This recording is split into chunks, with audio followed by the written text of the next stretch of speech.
The chairman randomly noticed that the college girl playing piano on stage looked exactly like his long-lost love. Watching those bright, expressive eyes, the chairman's eyes welled up with tears. That familiar face, it was something he could never forget. See, 20 years ago, the chairman was completely obsessed with piano, and one day he stumbled upon his first love playing. Two souls who lived for music. They fell for each other hard. But the relationship barely lasted 2 months before his family forced him overseas, all in the name of business. And what made it even worse? He just vanished. 6 whole years, not a single word. In those 6 years, she raised their daughter completely on her own, but the constant grind of everyday life wore her down until she got sick. Knowing she was running out of time, her one and only wish before she closed her eyes was to find her child's biological father. So she pushed through it, sick as she was, dragging her daughter through city after city, until a friend finally pointed her to the chairman's address. She went through everything to get there, and made it all the way to his family's old home, but they'd already moved out. Then the security guard said something that nearly broke her. Turns out just one day before she got there, the chairman had packed up his whole family and moved abroad. Just like that, their last shred of hope was gone. The news hit her so hard her condition suddenly took a turn for the worse. She was barely hanging on, and then on the long bus ride home, she passed away. Just like that, the little girl had no one. No mom, no dad. All she had was her elderly grandmother. And together they got through one hard day after the next. It looked like this father and daughter would never meet again. But then one day, the girl was heading to school. Running late, she bumped into someone on the street, and her mom's only photo went flying. As she chased after it, the chairman's car happened to be passing by. Desperate to get it back, she bolted straight into the middle of the road. Luckily, the chairman's driver hit the brakes just in time and avoided an accident. The driver was absolutely shaken and scared out of his mind.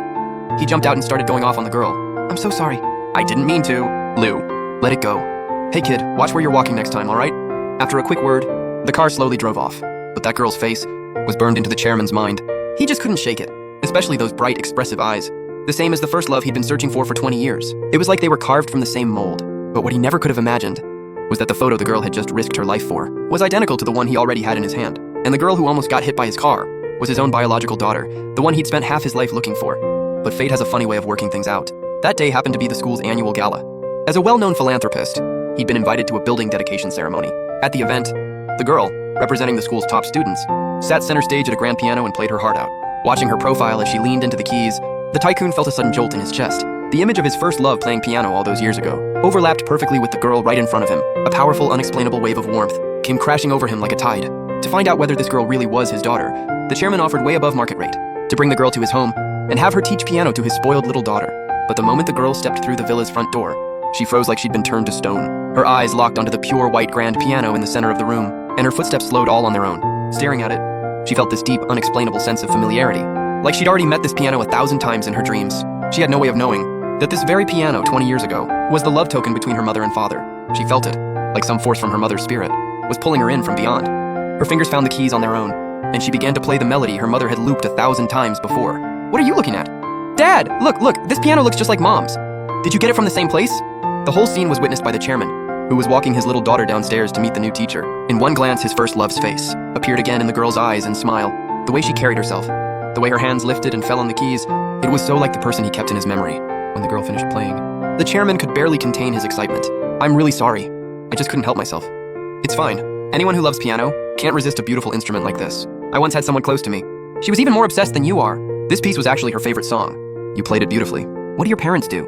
"My mom used to study piano. Her biggest dream was to own a white grand piano, just like this one." Just as the chairman was about to ask more about her parents, and the girl was about to say her mother's name, a phone rang out of nowhere and cut everything short. The truth that was right on the tip of their tongues got swallowed back down just like that. The moment of reunion between father and daughter was interrupted. But as the days went on, maybe it was that pull of blood. His spoiled little daughter, always a handful with everyone else, took an immediate special liking to the new piano teacher, and the two of them grew incredibly close. Meanwhile, the chairman was still quietly searching for his lover and daughter. He'd looked everywhere over the years, but still couldn't find any trace of her. He didn't know how she was doing. Maybe she'd already moved on with someone else. He thought about her every single day, and kept going back to the places where they used to be together. This whole area is being torn down. Most people have already moved out.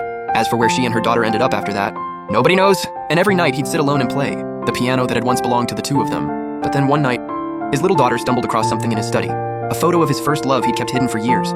Even a man who'd seen it all, the chairman, completely panicked. He rushed over and told her to put it back. "Hey, what are you doing?" "Who is she?" "That's grown-up stuff. Stay out of it, kid." "Why can't I? I'm Mom's daughter." "You always say Mom is the love of your life. So who is she?" "Who is she? You betrayed Mom for her, didn't you?" "Give me that photo back." "Fine, here, take it. Here, I'm giving it back." When she ripped up his most precious photo, the chairman snapped. He slapped his daughter and told her to get out. The girl stormed off in tears. Her dad had never once raised his voice at her whole life, let alone hit her, and now he lost it over a photo. She was completely wrecked. The chairman stood there alone, frozen. His heart ached. He got down and gently picked up every single torn piece, hands as careful as if he were holding the most precious thing in the world. He pieced them all back together and quietly put them back where they belonged. It seemed like the whole thing was behind them, but fate wasn't done yet. One day, the chairman was alone in the music room playing piano when his little daughter suddenly noticed that the sheet music on the piano looked shockingly similar to the half sheet the teacher had been keeping. Wait, what's this? This is the sheet music my mom left me. Why is it only half? The other half might be with my dad. QQ! Where did you get this? It's a song from our parents' generation. You wouldn't be into it. The woman in that photo, she left it to you, didn't she? That thought exploded in her mind like a bomb. To confirm the fear she just couldn't shake, she called the teacher to meet at their usual dessert spot. She didn't even give the girl a chance to speak. She just rushed up, snatched her bag, and frantically dug through it with both hands. No sheet music, but she pulled out a laminated old photograph. She took one look at it, and the face of the woman in the photo was identical to the one her father had kept hidden in his study for 20 years. In that instant, it felt like her blood ran cold. Are you okay? What's going on? Who could have guessed? This girl she'd told everything to was actually her father's biological daughter, her half-sister. She just couldn't accept it. Deep down, she knew. Her father had spent 20 years searching for that mother and daughter, and now the girl was right in front of him.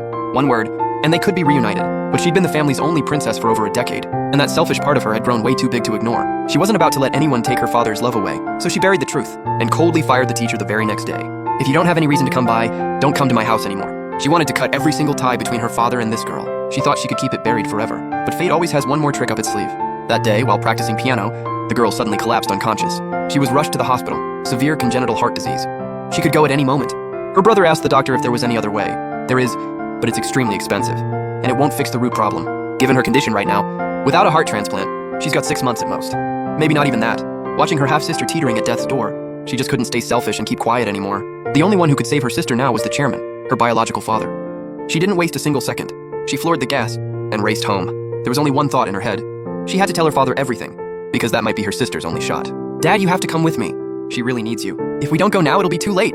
Shoot you, calm down, don't tell me.